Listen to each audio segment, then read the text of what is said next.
Բարի առավոտ սիրելի բարեկամներ, ողջունում ենք ձեզ, մեր Տեր Հիսուսի անունով եւ մենք շարունակում ենք մեր եթերը այսօր առավոտյան արթնացանք եւ տեսանք, որ լույսը հաղթել է խավարին։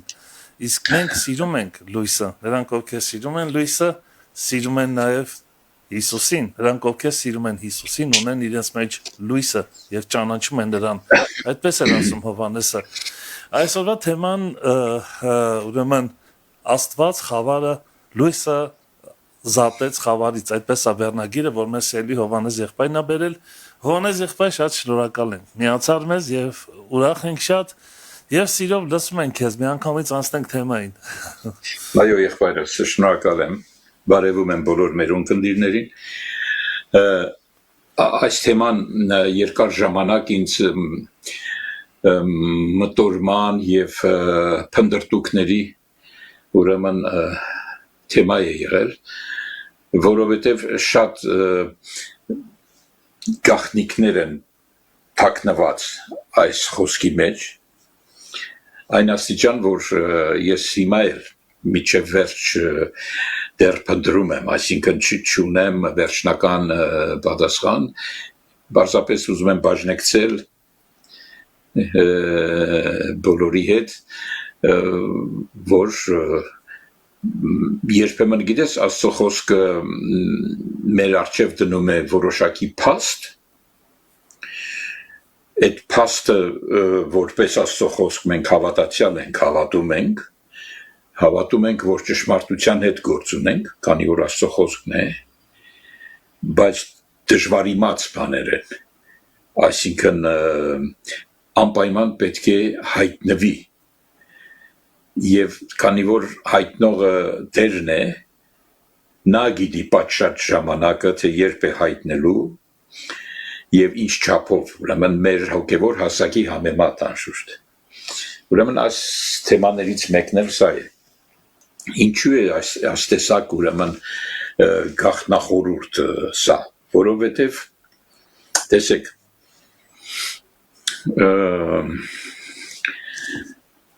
անմիջապես անցնենք այդ համարին, ես բացեմ ուրեմն ծննդոց առաջի գլուխը,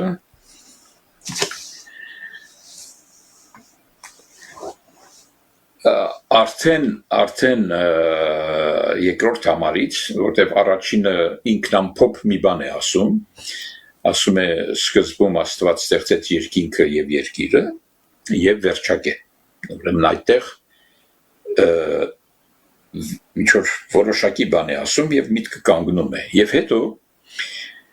եւ երկիրն անձև ու դատարկ էր եւ խավարկար անդունդի վրա եւ Աստծո հոգին շրջում էր ջրերի վրա սա արդեն մեզ համար մի մեծ խնդիր է որովհետեւ չի բացատրում Աստծո խոսքը թե ջուրը որտեղից էր անդունդը ինչ էր եւ այլն ուրեմն թաքնված բաներ կան ծածուկ բաներ որոնք չի բացատրված թողնված է որ Աստված հայտնի Աստված լուսավորի նրանց որ իրն են բայց ես բնօրինակը փնտրեցի այս խոսքերի շատ հետաքրքիր մի բան բացահայտեցի որ բառացի եթե թարգմանվի այսպես է հնչում եւ երկիրն անձև ու դատարկ էր եւ խավարկար անդունդի երեսին բայց եւ չի այստեղ բայց Աստծո հոգին շրջում էր ջրերի երեսին մենք չգիտեմ ինչու հայերեն թարգմանությունների մեջ եւը շատ ենք սիրում եւը շատ եբրայերեն թարգման այո եբրայերենի բառացի այո եւը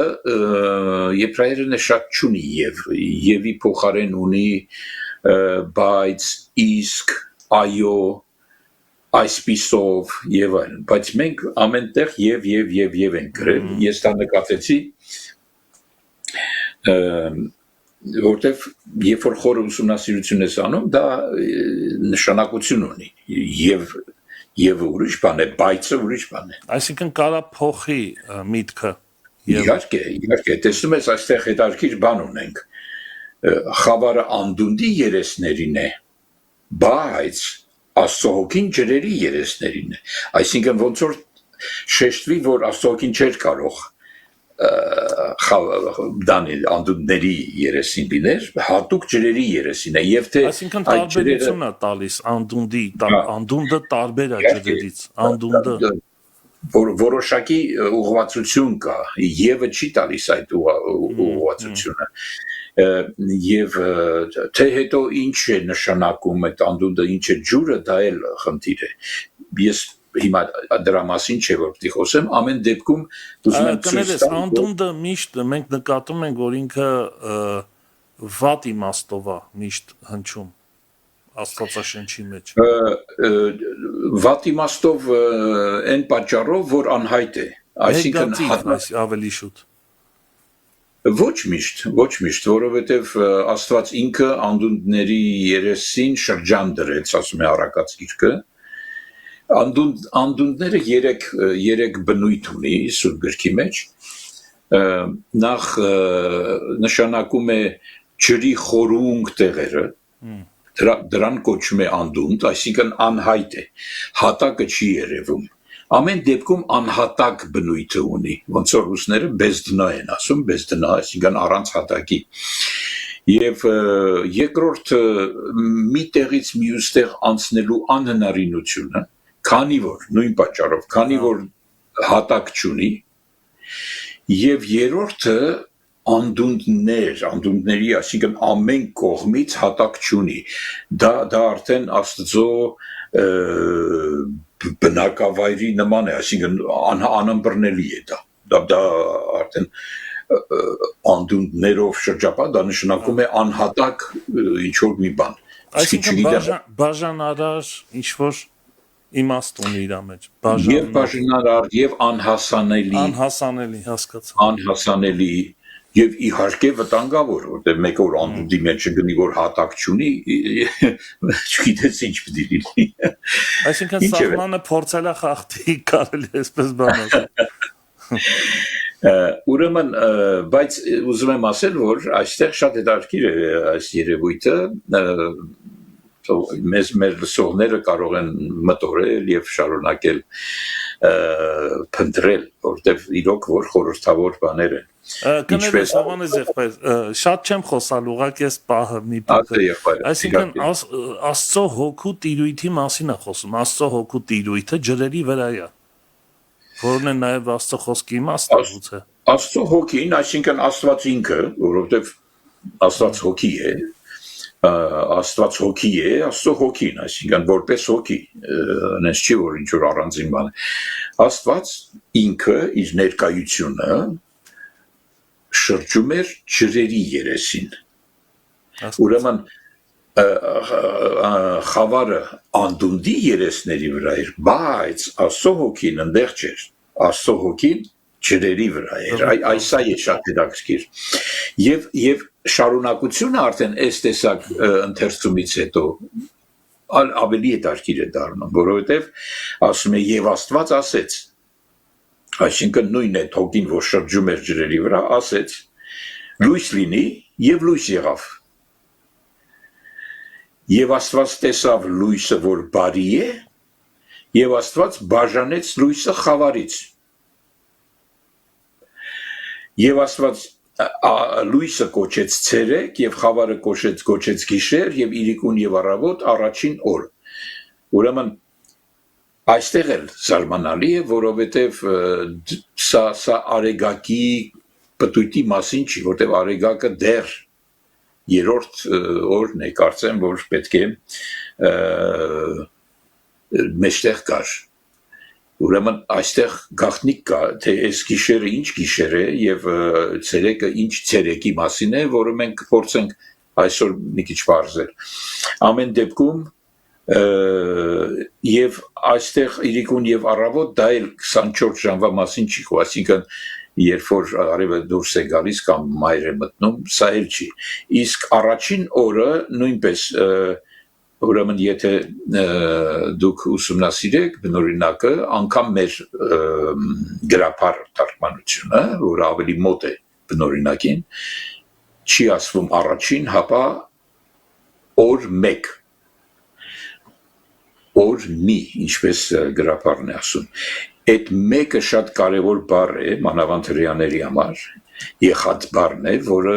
Աստծո մեկությունն է իր մեջ պարունակում, այսինքն Աստված մեկ է։ Եվ այդ բառը կարևորություն է ստանում, երբ որ նույն բառը գործածվում է, որ ես եւ հայրը մեկ ենք, կամ մենք պետք է մեկ լինենք, եւ այդ նույն Մեկի գաղափարը, այո։ Մեկի գաղափարը, այո, օր 1, մնացածը երկրորդ, երրորդ, բայց այս առաջինը, որ լույսի հետ է կապված, այդ ձևով է արտահայտված։ Ուրեմն հետաքրքիրը ինչ է, որ այստեղ հարց է առաջանում, եւ այդ հարցը շատ վաղուց էր իմ մեջ առաջացել, ու ես միշտ հավատացյալ եղբայրքույրերին տամ տարբեր ուրեմն հովիվների եւ աստվածաբանների եւ այ հարցնում էի, ասում էի դուք ինչ եք մտածում, ինչու Աստված լույսը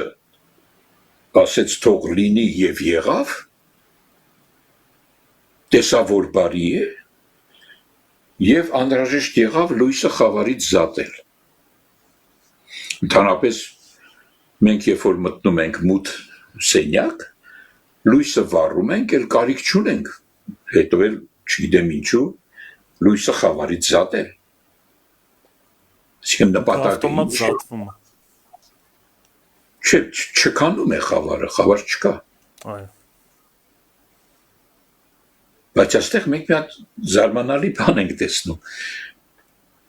որ Աստված ինքը հատուկ ձևով լույսը զատում է խավարից, այսինքն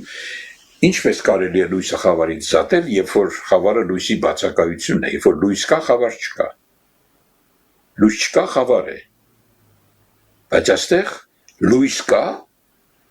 բայց մի բան է կատարվում, որ խավարն էլ լինի։ Այսինքն եթե այսպես ձևակերպեմ, գալիս եմ, մտնում եմ սենյակ, լույսը խավար է, լույսը վառում եմ, լույս է, ու մի հատ վարակույր եմ դնում, այսպես պատ եմ շարում, որպեսզի այդ լույսը ընդեղ չմտնի, ընդեղ մնա խավար, այստեղ մնա լույս։ Շատ լավ։ Բայց հարց է առաջանում, ինչու։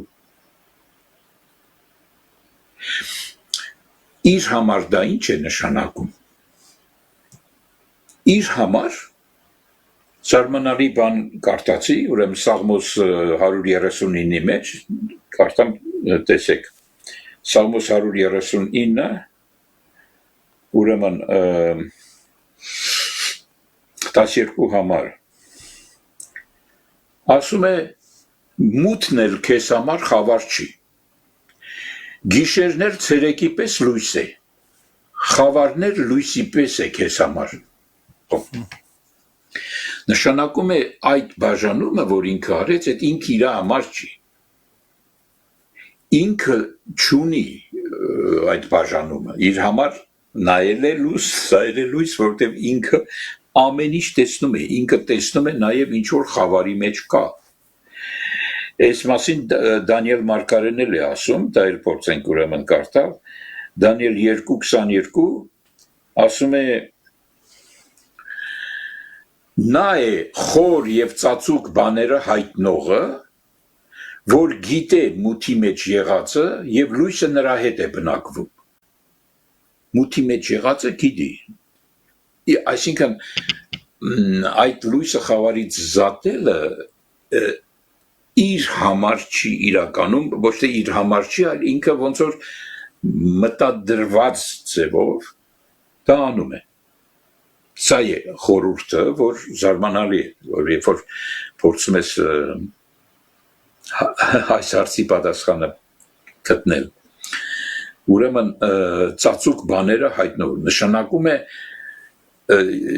ինքը եթե հայտնող մեկն է, պետք է ծածկված բաները լինեն, որ հայտնվի։ Այստեղ շեշտը դրվում է ավելի այն բանի վրա, որ ինքը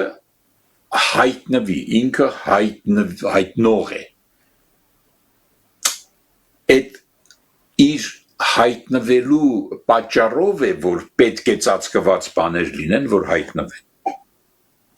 Այսինքն դուք ուզում եք ասեք, որ դա միայն տեխնիկական լույսի մասին չի խոսքը։ Չէ, անշուշտ։ Տեխնիկական չի, որովհետև ասացի, տեխնիկականը երրորդ օրն է արև, լուսին եւ աստղեր եւ Սա այդ մասին։ հոգևոր խորհուրդ ունի ավելի։ Այո, երկու մեծ լուսատուներ, ասում է երկու մեծ լուսատուներ, փոքրը գիշերվա համար, ցերեկը եւ այլն, դա հետո է։ Սա բոլորովին ուրիշ խորհուրդ ունի իր մեջ, ինչպես ընդհանրապես այս երեք գլուխները ծննդոցի, որ շատ կոդավորված, թաքնված բաներ ունի իր մեջ։ Ուստի եւ երբ որ իր մասին ուրեմն նայեք առաջի Տիմոթեոս 6:16-ը որ կարդում ենք, առաջի Տիմոթեոս 6:16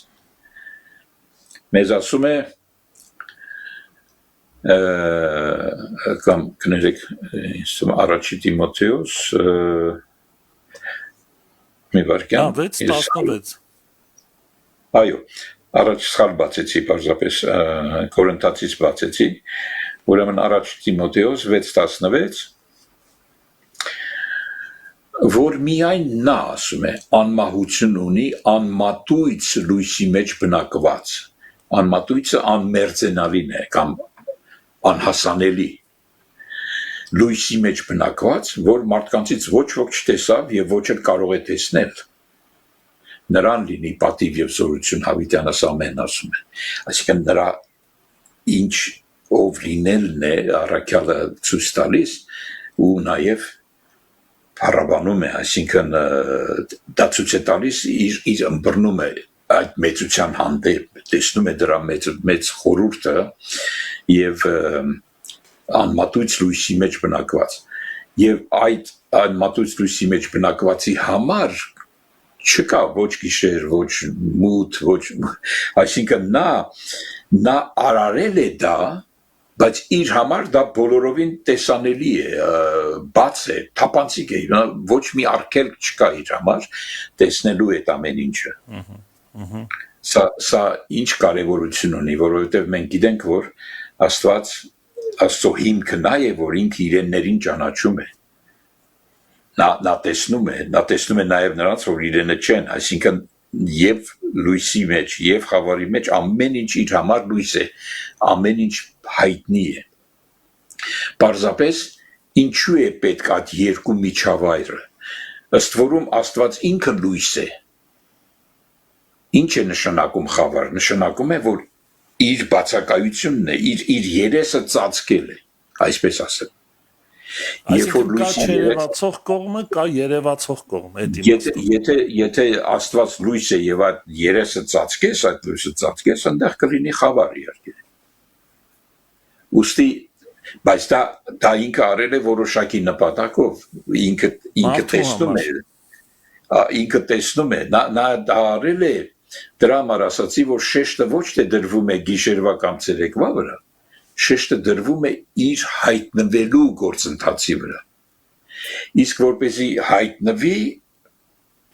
պետք է միտեղ խավար լինի, որ այդ լույսը հայտնվի։ Հասկանանք, որ դա լույս էր, այսինքն հասկանանք, որ խավարի մեջ էինք եւ լույսի արժեքը նաեւ է իմաստը։ Ոչ միայն հասկանանք, այլ ինքը այդպիսին է, ինքը հայտնող է։ Բայց ինքը հայտնելու համար միջավայր է պետք որ հայտնի։ Լույսը որպեսզի հայտնվի, խավար միջավայր է պետք։ Ուրեմն աստորեն նա լույսը խավարից զատեց, որպեսզի հայտնվի։ Որպեսզի իր դեմքը ցույց տա։ Եվ սա շատ հետաքրքիր է ներդաշնակվում Աստվածաշնչի մյուս բաժինների հետ, որը կկարդանք քիչ հետո։ Եվ ինչպես գիտենք, որ նրան անմատույց է, նրան ոչ ոք չի կարող ճանաչել, ոչ էլ տեսնել եւ այլն, դրա համար ասում եմ դեմքը ոչ ոք չի կարող տեսնել։ Այսինքն, եթե ինքը իրեն չհայտնի, ոչ ոք չի կարող, ոչ արարչություն կլիներ, որ իրանել մի հատ ճանաչի։ Մենք էլ չէինք լինի, որ իրեն ճանաչենք, եթե ինքը չհայտներ, այսինքն չասեր թող լինի, ինքը լույս է, գիտենք, գրված է, Աստված լույս է։ Հիմա այստեղ ասում է թող լույս լինի։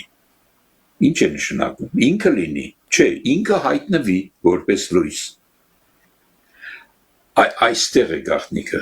եւ ինքը հայտնվում է որպես լույս, բայց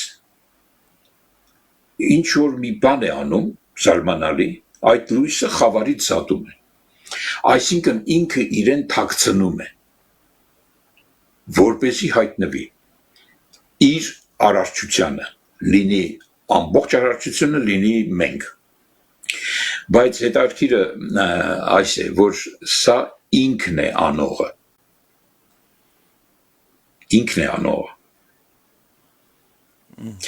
Ուրեմն Հիսուսը երբ որ եկավ, ասեց. Ես եմ աշխարհի լույսը, եկեք դա էլ կարդանք։ Ուրեմն Հովանու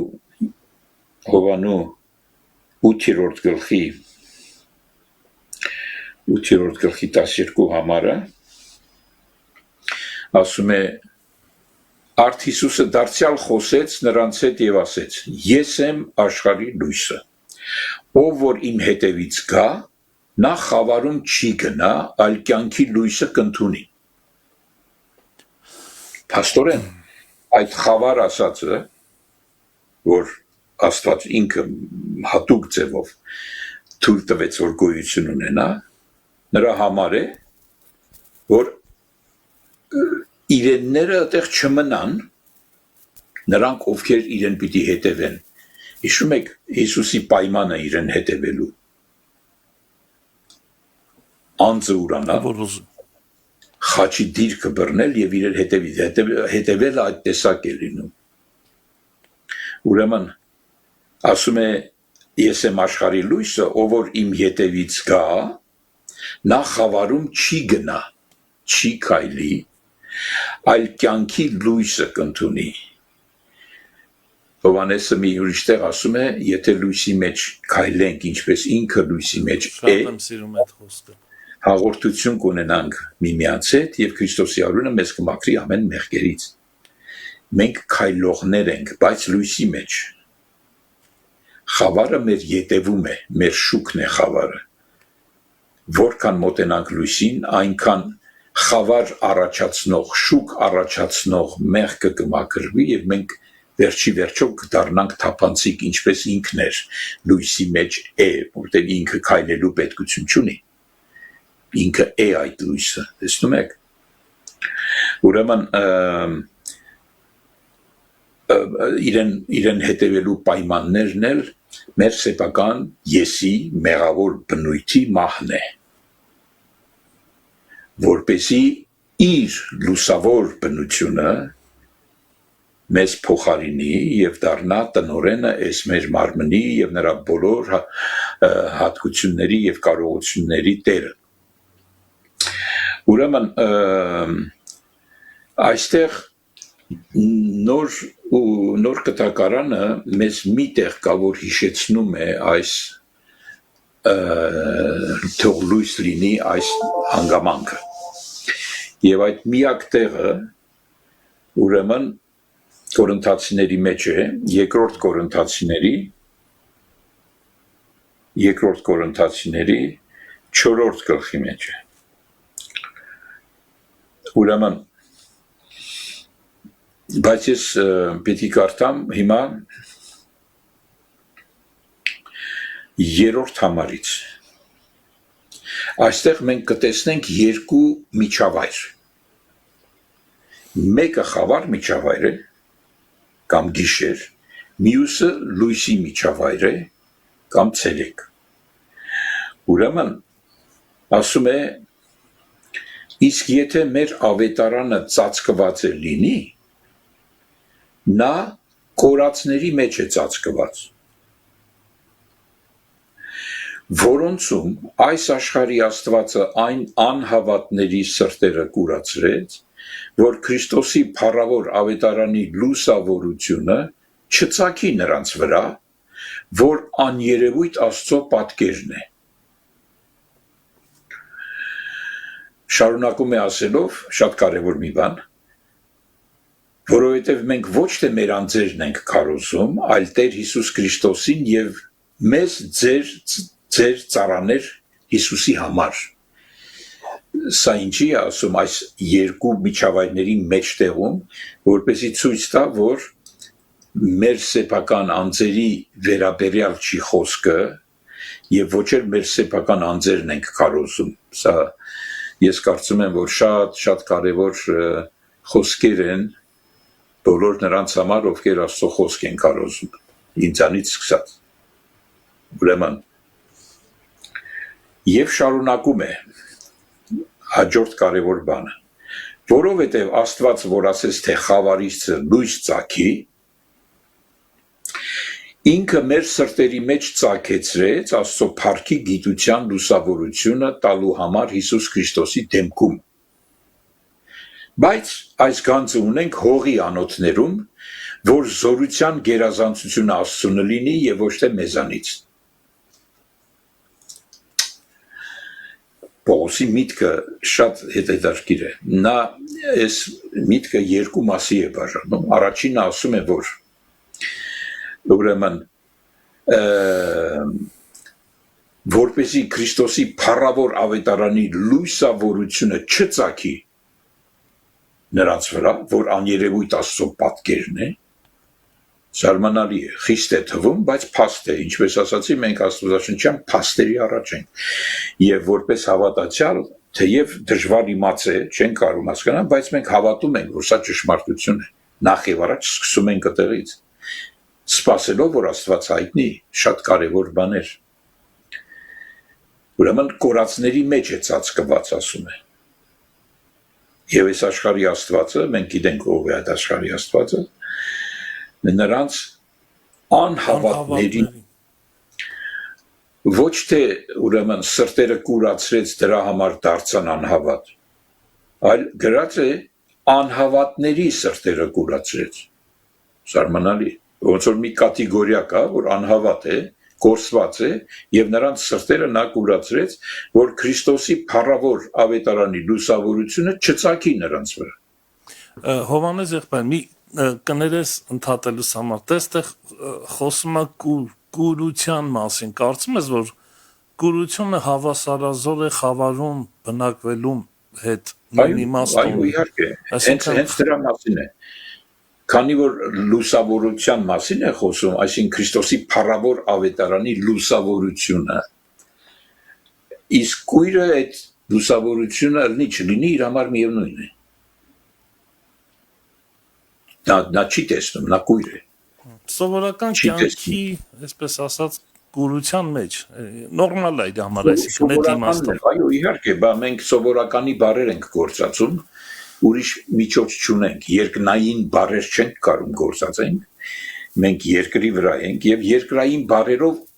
խոսում ենք երկնային բաներ։ Եվ Հիսուս էլ այդպես էր խոսում, դրա համար երկրային շատ օրինակներ էր բերում,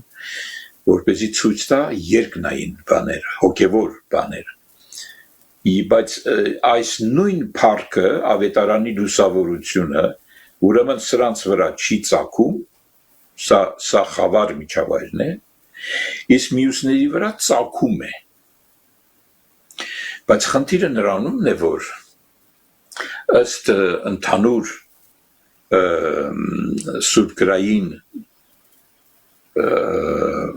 ուրեմն ուսուցման բոլորը մեղավոր են եւ բոլորը Աստծո փառքից պակասել են եւ խավարի մեջ են։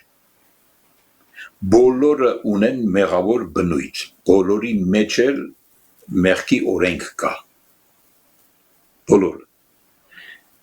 Բայց ոմանց ուրեմն ծագում է այս լույսը, ոմանց չի ծագում։ Սա է ցույց տալիս։ Այս լույսն էլ կոչվում է Քրիստոսի փառավոր ավետարանի լուսավորություն։ Քրիստոսի փառավոր ավետարանի լուսավորություն։ Մյուս դեպքում նույնպես նույն բանն է կոչում, ասելով Աստծո փառքի գիտության լուսավորություն։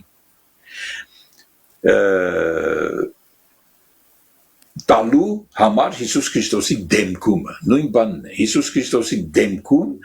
ցույց է տրվում Աստծո փառքի գիտության լուսավորությունը իսկ խավար միջավայրի մեջ ասում է Քրիստոսի փառավոր ավետարանի լուսավորությունը նույն բնույթը ունի նրանց մեջ Քրիստոսի ավետարանի լուսավորություն է կոչվում իսկ ցորեկվա որդիների համար կոչվում է Աստծո փառքի գիտության լուսավորությունը տալու համար Հիսուս Քրիստոսի դեմքում Ես հարց ունեմ նորից կներեք, որովհետև շատ կարևոր թեմա եք բերել Հովհաննես եղբայր։ Նայ Հովհաննեսը այսպեսի մի խոսք ունի կրոնական հողի վրա գանք սա մենք միշտ մեզ թվում է թե աշխարհիկ մարդուն է վերաբերվում աշխարհիկ մարդը որ դեռ չի լուսավորվել բայց մենք որպես հոգևոր բայց կրոնական հողի վրա կարելի է նաև այս հարցը տալ տես Հովհաննես ինչ ասում նա որ ասում է ես հաղորդակցվում եմ Աստծո հետ, բայց խավարում է քայլում։ Նա սուտ է խոսում։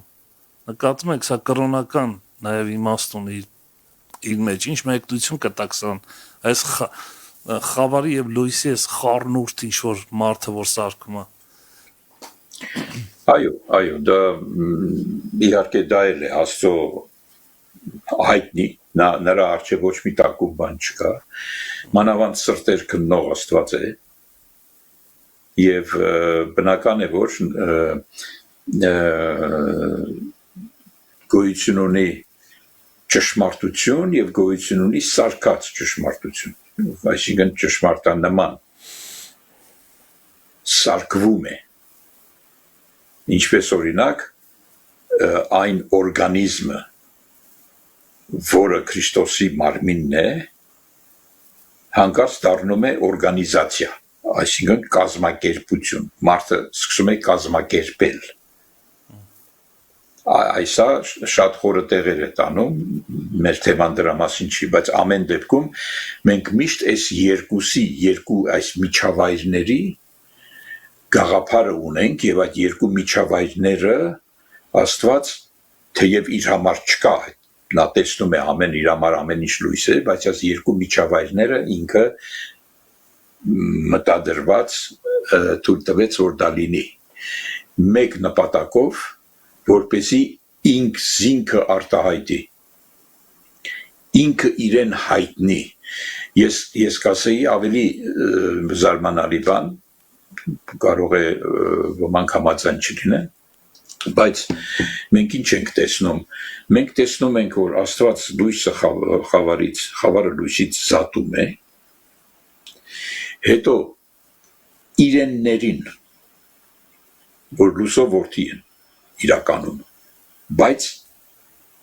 գերության մեջ են անկենթան են դրանց դնում է խավարի մեջ կամ աշխարհի մեջ այնպես չէ Հիսուս ասեց Դրանք աշխարհի մեջ են, բայց աշխարհից չեն։ Ով նրանց դրեց աշխարհի մեջ։ Ծնվում են այս աշխարհի մեջ։ Այդ աշխարհը եւ ներքին բնույթ ունի եւ արտաքին։ Առաջի հերթին ներքին է, որովհետեւ մեղքի օրենքը, որ մարդու մեջ կա, որ ժառանգալպես ինքը ստանում է, այդ մեղքի օրենքը հենց աշխարհ կոչվածն է։ Աշխարհ այն առումով չէ, որ ամբողջ արարչություն, այլ աշխարհ այդ որակական բնույթով, որ Աստծուն թշնամի է։ Աստծուն թշնամի է։ Եվ մեղքի օրենքը Աստծուն թշնամի է։ Հիմա այդ աշխարհը մեր մեջ է։ Եվ մեզ դրել է այդ աշխարհի մեջ։ Այդ ով է այդ մեզը։ Իր որդիներն են։ Այո, ինքն դրել նրա մեջ։ Ու հետո երբ ինքը հայտնում է այդ խավարի մեջ, վարակույրը բացվում է, ինքը հայտնում է, որպես սեր, որպես լույս, որպես հայր, ինչ է տեղի ունենում, ձգվում է, քաշում է իրեն նրանց, որ իրն են, դա էլ է Աստծո խոսքը մեզ ասում, որպեսզի նրանք վերադառնան եւ դառնան նույն Աստծո էության պատասխանը, քանի որ ինչը որ իրենից դուրս է գալիս իր բերանից բանը, որ դուրս է գալիս, որ պարապ եւ ջետ չդառնա, այլ կատարի այն ինչ որ ինքը ուզում է հաջողի, ինչի համար որ նա ղրկեց նրան։ Եսայի 55:11։ Ուրեմն Աստված այս բաները անում է եւ մենք հետագայում տեսնում ենք այս բաժանիչ երևույթը տաճարի բնույթի մեջ, տաճարի, երբ որ Մովսեսին ցույց տվեց այդ տաճարը, երկնային տաճարը, տեսանք, որ այնտեղ 3 բաժիններ կա. Իսրայելի գավիթ, սրբարան, հետո բաժանարար վարակույր եւ սրբարան սրբոց, այսինքն այն ներկայությունը, որտեղ ինքն է։ Ինքը ծածկել է բաժանարար վարակույրով։ Ումից է ծածկել։ Մենք ասում ենք մեղքից, այսինքն նա չի կարող մի տեղում գտնվել, որտեղ մեղք է, եւ ճիշտ է, հնարավոր չի։ Բայց այդ տեղը, որտեղ մեղք է, ինքը նպատակ ունի ինքը հայտնելու, ինքը իրեն հայտնելու, այդ լույսը տարածելու, այդ սերը տարածելու, իր հայր լինելը տարածելու, ցույց տալու այդ մեղավոր աշխարհին, որ ինչ լինի, որ նրանք, ովքեր իրենն են, նրանց մեջ Քրիստոսի այդ փառքի լուսավորությունը, գիտության լուսավորությունը, ավետարանի լուսավորությունը ծագի։ Սրան ենք մենք անվանում վերստին ծնունդ։ Ամեն։ Սրան, որտև դրանք իրեններն են, որ երբ որ ինքը հայտնվում է, ձգվում են իր կողմից դեպի Քրիստոս։ Հետո Քրիստոս հայտնում է հորը։ Ուրեմն շատ հետաքրքիր է։ Տեսնում եք ինչ խորհուրդներ կան այս բաների մեջ, ես երկար չենք կարող մանրացնել, բայց հիմնական խորհուրդը սա է։ Եվ կուզեի, որ շարունակենք եւս միտեղ կարդալ Հովանու ավետարանի 12-րդ գլուխ 32-ից 43-ը եւ հետո շարունակենք մի քիչ էլ։ Ուրեմն 32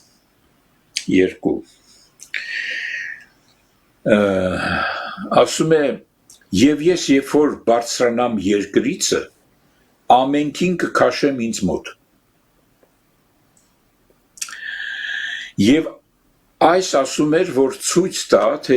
ինչպիսի մահով պիտի մեռնի։ Ժողովուրդը պատասխանեց նրան. մենք օրենքիցը լսեցինք, թե Քրիստոսը հավիտյան կկենա, եւ դու ինչպես ես ասում, թե պետք է մարդի որդին բարձրանա։ Ով է այն մարդի որդին։ Ով է։ Հիսուսն էլ ասեց նրանց, հետարքից պատասխանը, ով է այդ մարդի որդին, պատասխանում է. մի քիչ ժամանակ դեռ լույսը ձեզ հետ է, գնացեք, քանի որ լույսը ունեք, լույսի մեջ կայլեք, որ խավարը ձեզ չհասնե, եւ խավարումը գնացողը չգիտի, թե ուր է գնում, քանի որ լույսն ունեք, հավատացեք լույսին, որ լույսի որդիները լինեք։ Հիսուսը այս բանը խոսեց եւ գնաց թաքնվեցավ նրանցից։ Ասում է, հիմա շատ հետաքրքիր է շարունակությունը։ Ասում է, եւ թեպետ նա այնքան նշաններ արել էր նրանց առաջին, նրանք չէին հավատում նրան։ Չէին հավատում։ Այսինքն քիչ առաջ կարդացած առաջի բաժնի մեջ են, ծածկված է։ Որ Եսայա մարգարեի խոսքը կատարվի, որ ասեց. Տեր, ով հավատաց մեր լուրին, եւ Տերոջը բազուկը ում հայտնվեցավ։ Նրա համար չէին կարողանում հավատալ, որ Եսային դարձյալ ասում է, նրանց աչքերը կուրացրեց, եւ նրանց սրտերը թմրացրեց, որ աչքով չտեսնեն եւ սրտով չիմանան եւ դառնան, եւ ես բժշկեմ նրանց։ Եսային սա ասեց, երբ որ նրա փառքը տեսավ, եւ նրա համար խոսեց, այսինքն երբ որ այդ փառքը տեսավ թե այդ փառքը ում է հայտնվում եւ այդ փառքը ումից է ծածկվում, տեսավ սա,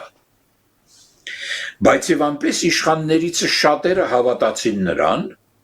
սակայն փարիսեցիների պատճառով չէին դավանում, որ ժողովարանիցը դուրս չգցվին,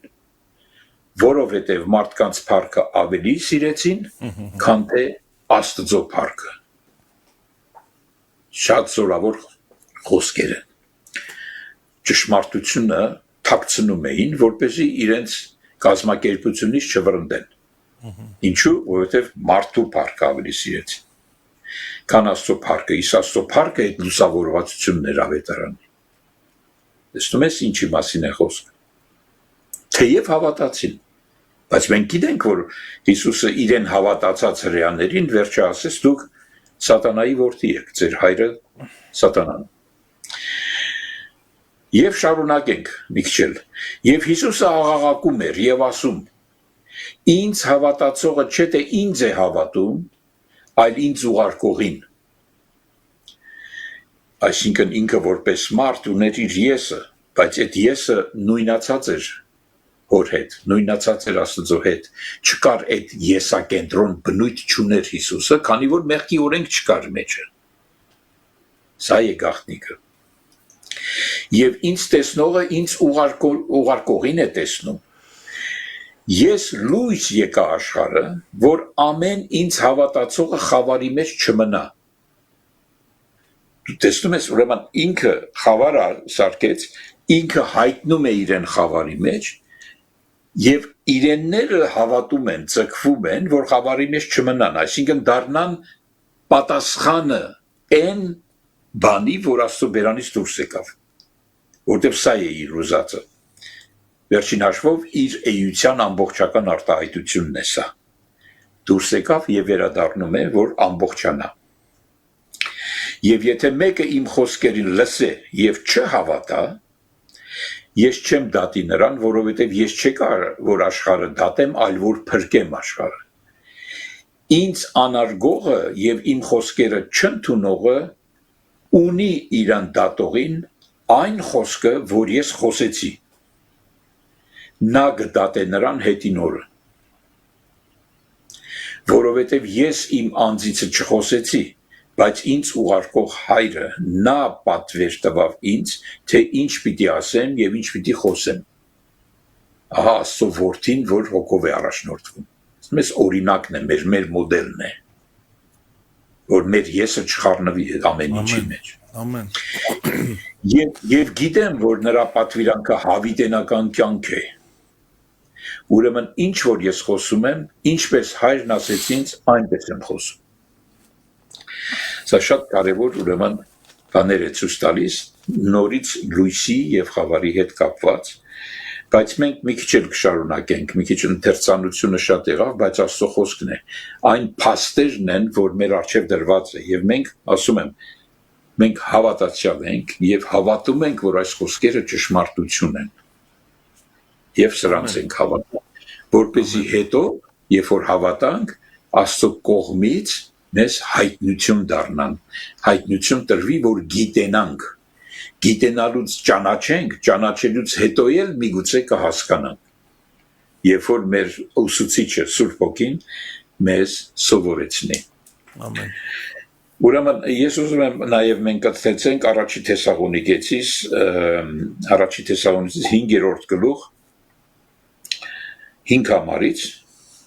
մինչև 11։ Ուրեմն տեսեք ինչ է ասում։ Դուք ամենդ լուսի որդիկ եք եւ ցերեկի որդիկ։ Գիշերինը չենք, որ եւ ոչ խավարինը։ Ապա ուրեմն չքնենք ուրիշների պես, բայց արթուն եւ զարթուն լինենք։ Որովհետեւ նրանք, որ քնում են, գիշերն են քնում, եւ նրանք, որ արփում են, գիշերն են արփում։ Իսկ մենք ցերեկինը լինելով արթուն լինենք հակած հավատքի եւ սիրո զրահը, հավատքի եւ սիրո զրահը եւ փրկության հույսի սաղավարտը, որովհետև Աստված մեզ չդրավ բարկության համար, ուշադրություն այս բառի վրա, չդրավ բարկության համար, այլ փրկությունը ստանալու համար մեր Տեր Հիսուս Քրիստոսի ձեռքով, որ մեզ համար մեռավ, որ թե արթուն լինենք եւ թե քնենք նրա հետ մեկտեղ ապրենք։ Սրա համար իրար մխիթարեցեք եւ իրար շինություն տվեք, ինչպես անում եք ել։ Եվ միևնույն ժամանակ սրան զուգահեռ նույն առաքյալը այս անգամ Եփեսացիների թղթի ուրեմն 5-րդ գլխի 6 համարից այսպես է ասում. ոչ ով թող չխաբե ձեզ դատարկ խոսքերով, որովհետև այս պատճառով էլ Աստծո բարկությունը գալիս է, հիշում եք նախորդ բարկության վրա շեշտ դրեցինք, Աստծո բարկությունը գալիս է անհնազանդության որդիների վրա։ Ուրեմն մասնակից մի լինեք նրանց, վասնզի մի ժամանակ խավար էիք, իսկ հիմա լույս եք տերումը, լույսի որդիների պես գնացեք, որովհետև հոգու պտուղը ամեն բարությունով է և արդարությունով և ճշմարտությունով, փորձեցեք, թե ինչ է Աստծուն Տերոջը հաճելի, և մասնակից մի լինեք խավարի անպտուղ գործերին, այլ մանավանդ հանդիմանեցեք, որովհետև նրանց միջումը ծածուկ գործվածները խոսքով ասելն էլ ամոթ է, բայց ամեն բան լույսիցը հանդիմանված հայտնի է լինում, վասնզի ամեն բան, որ հայտնի է լինում, լույս է։ Ուրեմն լույսը հայտնի լինելն է, հայտնությունն է լույսը։ Ամեն, բացահայտվել, նաև այդ իմաստով։ Դրա համար ասացի, որ երբ որ ասեց լույս լինի, ինքը լույս է, Աստված լույս է, թող լույս լինի, այսինքն հայտնի դառնա, ինքը հայտնի դառնա, բայց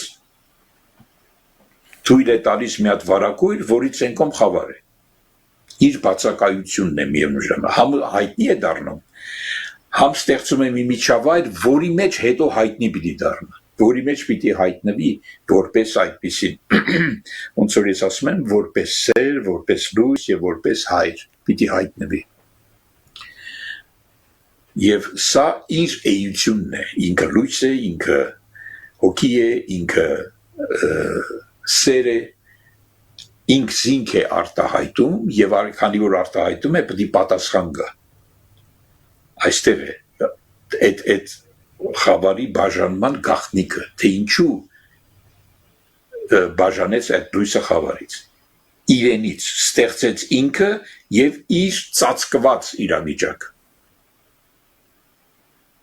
Կարող ենք ասել իր բացակայությունը, բայց բացակայություն չկա, որտեղ ինքը միշտ ներկա է։ Դրա համար իր համար չկա բացակայություն, ինքը ամեն ինչ տեսնում է, իր առջև է։ Ամեն, ամեն տեղ է։ Շատ հետաքրքիր է, որ սա մենք ըմբռնենք, թե այս մտադրվածությունը ինչու այդպես։ Եվ վերջացնելու համար ուզում եմ նաև կարդանք հայտնության մեջ, ուրեմն հայտնության 21-րդ գլխում 25 համարը, տեսեք ինչ հետաքրքիր բան է ասում։ Նա ասում է. «Եվ նրա դռները չեն փակվիլ ցերեկը, որովհետև գիշեր չի լինի այնտեղ»։ Մենք մի հետաքրքիր իրավիճակի մեջ ենք հիմա, ի տարբերություն, որ ինքը ցերեկը գիշերից զատեց, կամ ասենք լույսը խավարից զատեց, բայց այս խոստմունքների մեջ, այսինքն ինչ որ մի բահ այնտեղ, որտեղ արդեն իր ներկայությունն է, բանից բարձվում է, այդտեղ գիշեր չկա։ Այդտեղ միշտ ցերեկն է, այսինքն ինքն է, տեսնում եք, եւ նրա դռները չեն փակվիլ ցերեկը, որովհետեւ գիշեր չի լինի այնտեղ, գիշեր չի լինի, որ ասում են գողը կգա գիշերը եւ դռները բաց են, ամեն ինչ թաքնված բան էլ չի լինի, թաքցնելու բան էլ չի լինի, դուրը բաց չի լինի, վարակույր էլ չի լինի, եւ սա փաստվում է նաեւ հաջորդ գլխի մեջ 22-րդ գլխի 5 համարում ասում է եւ գիշեր չի լինի այնտեղ եւ ճրակի եւ արեգակի լույս պետք չէր նրանց, որովհետեւ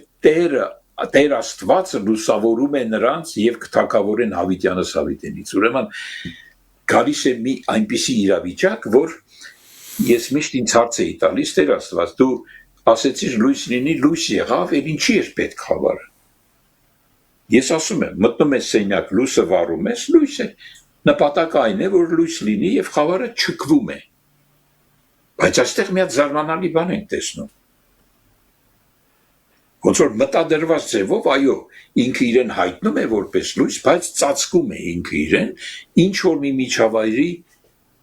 խավար կոչված միջավայրից։ Իրեն ինչի է պետք, երբ որ ինքը իր համար խավար էլ գոյություն չունի։ Ինչ է սա, ինչ գաղտնիք է։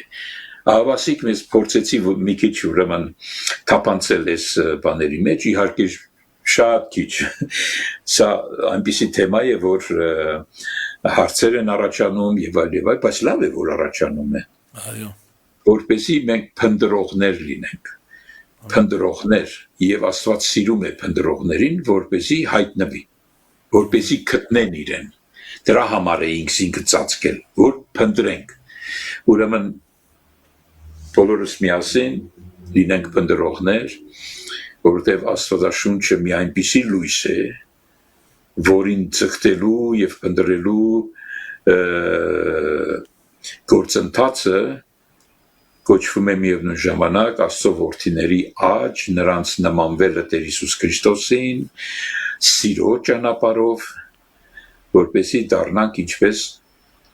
ինքը որպես մոդել մեր Աստծո որդին, որ լույս է։ Տերը շատ օրհնի այս թեման եւ այս խոսքերը, որտեղ իր խոսքերն են, մեծ մասը կարդացինք Աստծո խոսքից, մնացածը Սուրբ Հոգին թող համադրի եւ համոզի մեր սրտերին, թե ինչ խորություններ են թաքնված այս ամեն ինչի մեջ։ Մենք դեռ 4 րոպե ունենք։ Ես մի հարց եմ ուզում բարձրացնել Հովհաննես եղբայր, շատ կարևոր լույսի մեջ բնակվող խավարի մեջ բնակվող ժողովուրդը մեծ լույս տեսավ, այդպիսի նոր կտակարանի մեջ խոսք կա։ Հիմա հարցը, խնդիրը սա է։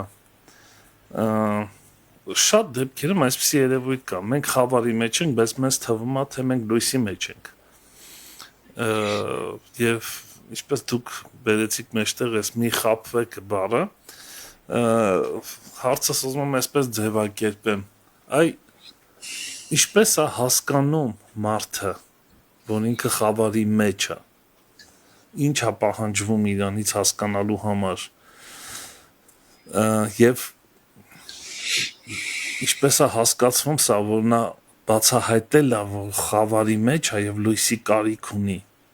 կամ ինչպես է մարդը կարողանում զանազանել խավարը լույսից, սրանք ինստիտուցիոնալ հարցեր են։ Կուզեմ մի 2 րոպեով կարողանաք սա բացատրել։ Ինչպես է տեղի ունենում, հասկանալ, սա խավարի գործ է, սա լույսի գործ է, սա բարի է, սա չար է, սա լավն է, սա վատն է։ Այս կարևոր սահմանագիծը, բաժանարար է, ինչպես Աստված բաժանեց խավարը լույսից, նույն իմաստով մարդն էլ պետք է սովորի բաժանել խավարը լույսից։ Եթե մենք ունենք Աստծո բնույթը, մենք պետք է հստակ կարողանանք այդ սահմանները զատել։ Ինչպես դա տեղի պիտի ունենա։ Ինչպես ասացի, եթե մենք ունենք Աստծո բնույթը, սա կոչվում է, սա գտնվում է Աստծո հաստատ հիմքի մեջ, որ Աստծո հաստատ հիմքը կանգնած է եւ այս կնիքն է կրում, որ նա ճանաչում է նրանց, որ իրն են։ Սա հիմք է, այն էլ Աստծո հաստատ հիմք, վրան էլ կնիք։ Հետևաբար նա ունի իրենները։ Հիսուսը իր աղոթքի մեջ ասում է, նրանք, որ քոնն էին, տվեցիր ինձ։ Ես նրանց չկորցրեցի, որ քոնն են, բացի մեկից, կորստյան որդուց, որ գրված կկատարվի։ Ուրեմն մենք տեսնում ենք հստակորեն, որ գոյություն ունեն կորստյան որդիներ եւ Աստծո որդիներ։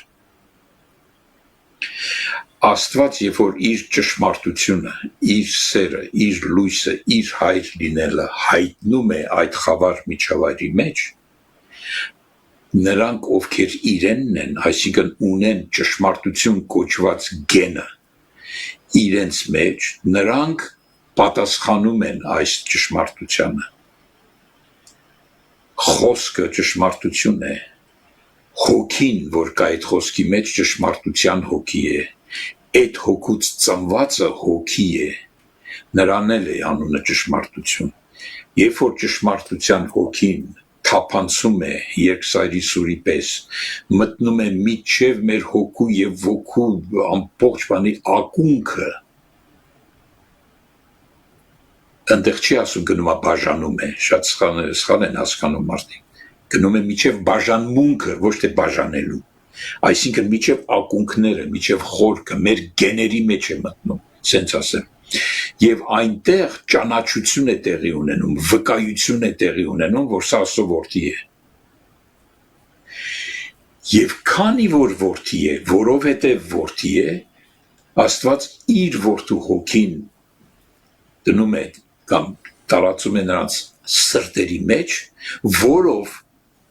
աղաղակում են Աբբա հայր։ Ուրեմն այստեղ հարազատության, պատկանելիության և ճանաչություն է տեղի ունենում, ում նրանք, որ իրն են, և ովքեր են իրենը, ինքն է միայն ճանաչողը, որովհետև ինքն է սրտեր և երիկամունքներ քննողը։ Մարդը չի կարող երիկամունքներ քննել, այսինքն հիմա երիկամունքներ, գիտես, այդ խոսքը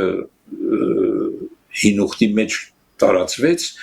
սիրտեր երիկամունքներ քննող, բայց նրանք ուրիշ բառ չունեին, այդ ծածուկ տեղերը բացատրելու ուրիշ հնարավորություն չունեին, որ բացատրեին, և մենք ունենք Դավիթի խոսքերի մեջ, նա ասում է, ծածուկ տեղը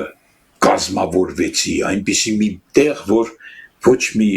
ճանաչություն բան չէր կա, և դա կոչվում է երիկամունքները և սիրտը կազմավորվեցին ծածուկ տեղերում, այնտեղ է, դրա համար Դավիթը հստակորեն մեզ ասում է, որ ինքը ժառանգականապես մեղավոր է և մեղավոր մայրը մեղքով հղացավ իրեն, բայց դու սիրում ես ճշմարտությունը երիկամների մեջ և ծածուկ տեղը իմաստություն ես սովորեցնում։ Ուրեմն, այդ հարցին, որ ես իմ համոզմամբ, մարդիկ կարող են տարբեր բացատրություններ ունենալ, իմ համոզմամբ հետևյալն է, որ Աստված ինչ որ արել է, իրենների համար է արել, և երբ որ ինքզինքը հայտնում է իրեններին, իրենները երջանկություն են ապրում, ուրախությամբ ձգվում են հոր կողմից, վազելով գալիս են այն միջոցի կամ միջնորդի մոտ, որով կկարողանան դառնալ Աստծո սիրո պատասխանը, նրան ճանաչել և որդին վերադառնա հորը։ Այսինքն այսպես է ստեղծվում ընդհանուր իմաստը, որ Աստված լույսը ուրեմն անջատեց խավարից, բաժանեց խավարից, նաև այս իմաստ ունի իր մեջ, այս իմաստ ունի, լուսասերներին բաժանեց խավարասերներից, այս իմաստ ունի նաև, այսինքն հասկանում ենք, որ կա երկու կատեգորիայի մարդ, ովքեր խավարասերներ են, և նրանց հնարավոր չի դարձնել լուսասեր, և ովքեր լուսասեր են, որ հնարավոր չի մնան հավասար լինեն խավարասերների, փաստորեն այսպիսի բան է ստացվում, Աստված լուսասերներին զատեց խավարասերներից, այդ իմաստով, և գնում է այդ պրոցեսը զատվելու։ Այո, զատեց, բայց իր ժամանակը կա իրապես զատելու, այսինքն մենք ունենք մի առակ, Հիսուսի ասած, ցորենի և որոմի, նույն իմաստը, բայց և ցորենը և որոմը նույն հողի վրա են տնկված, նույն անձրևից են խմում, նույն բանին մասնակից են լինում, ճաշակում են նույն խոսքը, տեսնում ես, նույն բանը, բայց մեկը ծորեն է, մյուսը որոմ։ Երկուսն էլ փառք են տալի Աստծո, երբ որ անձրև է գալիս, որտեղ երկուսն էլ խմում են նույն աղբյուրից։ Եվ բարի եւ չար։ Բայց ինչ ասվեց, երբ որ հայտնաբերվեց դրանք, ասեցին ծառաները գնանք պոկենք որոմներին, ասես չէ։ Պոկելու ժամանակ կա, այսինքն հունցքի ժամանակը։ Հունցքի ժամանակը են էլ ձեզ տրված չի հետանելու։ Ինքը պետք է հրեշտակներ կուղարկվի եւ նրանք կպոկեն այդ ժամանակ առանց վախենալու, որովհետեւ դրանից առաջ որ պոկեն, կարող է վնասեն նաեւ ծորենին, չէ որ նույն արմատները նույն հողի մեջ են իրար խառնված, իրար հետ, որքան էլ որ դու տեսնում ես որ չէ, համենայն դեպս սա որոմա դու իրավունք չունես նրան պոկելու, քեզ տրված չի իմանալու իսկապես որոմա թե ծորենա, դու մի կողմ ուրեմն թողենք Աստծո որոշած ժամանակին եւ ինքը արդեն երբ որ բոլորը պետքա արմատախիլ արվի առանց վախենալու, քանի որ հունցքի ադենն է, քանի որ պտուղ արդեն պատրաստ է։ Աստծո որդին հասել է իր որդեգրության հասակին։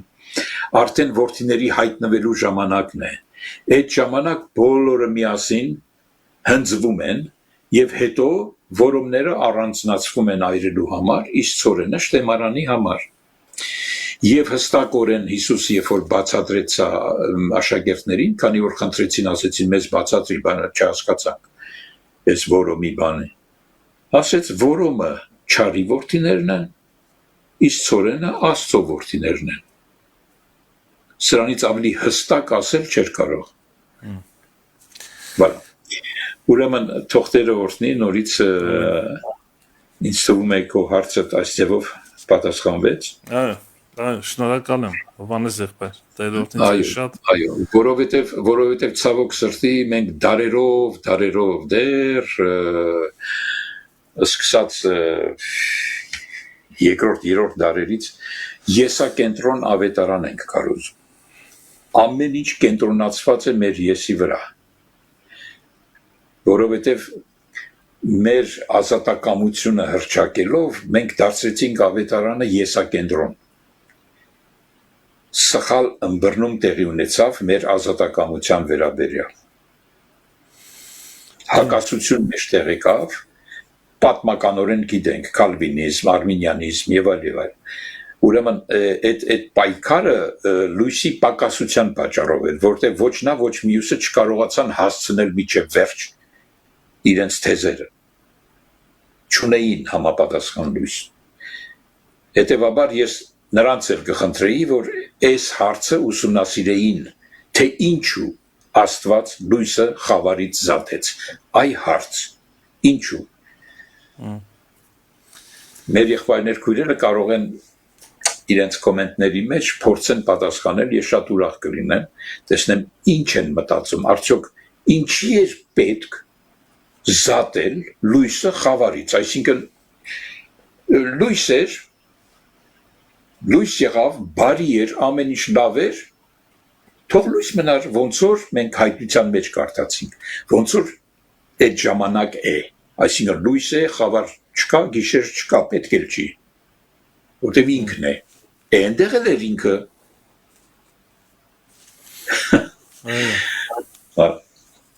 Տերը շատ օրհնի, շնորհակալ եմ, Հովհաննես եղբայր։ Թող առաջնորդի մեզ այս բաների մեջ։ Ամեն, շատ խորիմաստ եւ կարեւոր խոսքեր եւ այս թեման ըմբռնում են նրանք, ովքեր սիրում են լույս, ովքեր ուսումնասիրում են, սիրում են ամեն բան լույսի մեջ տեղ բերել, սիրում են քայլել։ Հովհաննեսը որ ասում է քայլենք լույսի մեջ, նշանակում է քայլել գործերի մասին, գործողությունները, այսինքն մեր բոլոր գործողությունները բերել լույսի մեջ, բացահայտել նաեւ այդ իմաստով, հասկանալ բուն իմաստը ամեն ինչի եւ այդ դեպքում մեր կյանքի կենսակերպն էլ է փոխվում։ Մենք չենք արդեն հասկանում ենք, որ լուսավորվելը հաճելի բան է մեզ համար։ Այն երբեմն կարող է ցավոտ թվալ, արցունքոտ լինել, չհամաձայնված լինել, երբեմն մարդու բնույթը չի սիրում է թաքուն, խավար, եւ դա էլ բերել մեջտեղ, որպեսի Քրիստոսի այրունը աշխատի այսպիսի սխալ հասկացողություն կա, մենք Հիսուսի այրունը հռչակում ենք մեր տան վրա, մեր, չգիտեմ, ավտոյի վրա, մեր երեխաների վրա, այդպիսի հասկացողություն չկա ավետարանի մեջ, այդպիսի բան չի սովորացնում մեզ ավետարանը,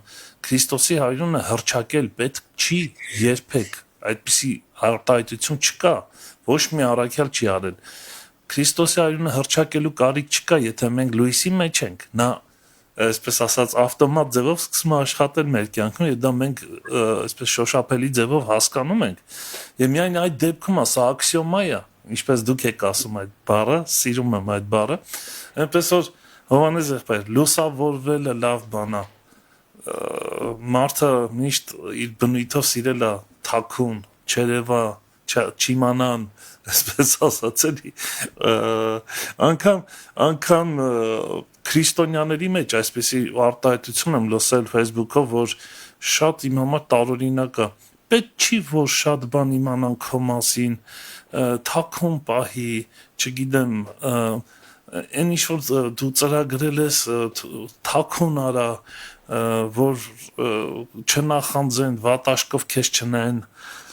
Մի տեսակ անհասկանալի է այս երևույթները հոգևոր կյանքի մեջ եմ ասում։ Այնպես որ սիրել լույսը, բաց լինել, դռները թող բաց լինեն լույսի մեջ, ինչպես հայտնությունից կարդացիք, սա է երկինքը, ամեն։ Շնորհակալություն Հովհաննես եղբայր, Տեր օրհնի քեզ շատ, սիրում ենք քեզ եւ օրհնված, պատղաբեր եւ հաջողված եղիր։ Եվ քո աղոթքով կխնդրենք, որ ավարտենք եթերը։ Այո, մեր սիրելի եկնավոր հայր, այս խոսքերը գանձ են, լույս են, եւ այդ գանձը դրել ես հողե ամանների մեջ, որպեսզի ամենը քեզ համար լինի, քեզմով եւ միայն դու փառավորվես, որպեսզի քո հրաշալի գործը կատարվի, որ լույսը ծագի այդ խավարի մեջ եւ նրանք ովքեր քոնն են այդ լույսով առաջնորդվեն, այդ լույսով քայլեն դեպի քեզ, դառնալով այդ լույսը, վերադառնան քո էությանը եւ հավիտենապես ապրեն այլևս առանց գիշերվա, առանց չարի, առանց խավարի, առանց ցավի եւ սա է արդեն հավիտենական կյանք։ Շնորհակալ ենք այս մեծ ճշմարտությունները մեզ սովորեցնելու եւ մեր համար սեփականություն դարձնելու այդ շնորհքի համար։ Անչափ շնորհակալ ենք Տեր։ Թող փառավորվի քո անունը Հիսուս Քրիստոսի անունով։ Ամեն։ Ամեն։ Փառքես Տեր։ Փառք Տիրոջը։ Հովհաննես եղբայր կրկին շնորհակալություն, քեզ ասենք բարի օր, ձեր մոտ շատ կանուխ է առավոտ եւ օրհնված եղեք, բարևներ բոլորին։ Շնորհակալ եմ եղբայր, շնորհակալ եմ։ Հաջողություն։ Սերի բարեկամներ, այսպեսին էր մեր եթերը, իսկ մենք առաջ Աստված կհանդիպենք վաղ առավոտյան ժամը 9-ին։ Մառանաթա, Տերը շուտով գալու է։